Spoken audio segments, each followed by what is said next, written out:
രാവിലെ എഴുന്നേൽക്കുമ്പോൾ തന്നെ ഗിഫ്റ്റ് നിഫ്റ്റി നോക്കും. ഓക്കെ. കട്ടിൽ നിന്ന് എണ്ണിക്കുന്ന മുമ്പ് തന്നെ ആദ്യം നോക്കുന്നത് ഗിഫ്റ്റ് നിഫ്റ്റിയാണ്. പിന്നെ നമ്മൾ വേൾഡ് മാർക്കറ്റ് നോക്കും.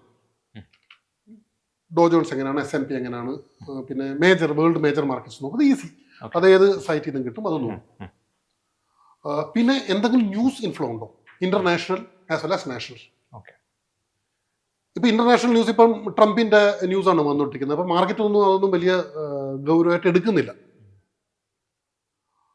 അങ്ങനെ പിന്നെ എന്തെങ്കിലും നാഷണൽ ലെവൽ ന്യൂസ് ഉണ്ടോ, economy wise, company wise news എന്തെങ്കിലും ഉണ്ടോ, ഇതൊന്ന് അനലൈസ് ചെയ്യും. ഓക്കെ, അത് ജനറൽ ഒരു അനാലിസിസ് ആണ്. എഗെയിൻ ഫണ്ടമെന്റൽ അനാലിസിന്റെ പാർട്ടായത്.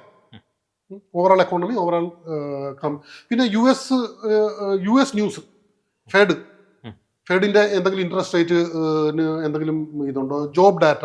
അപ്പോൾ US ഡാറ്റ പോയിന്റ്സ് അതൊരു വലിയൊരു ട്രേഡിംഗ് എന്താ പറയുക ഇൻഡിക്കേറ്റർ ഇന്ത്യയിൽ.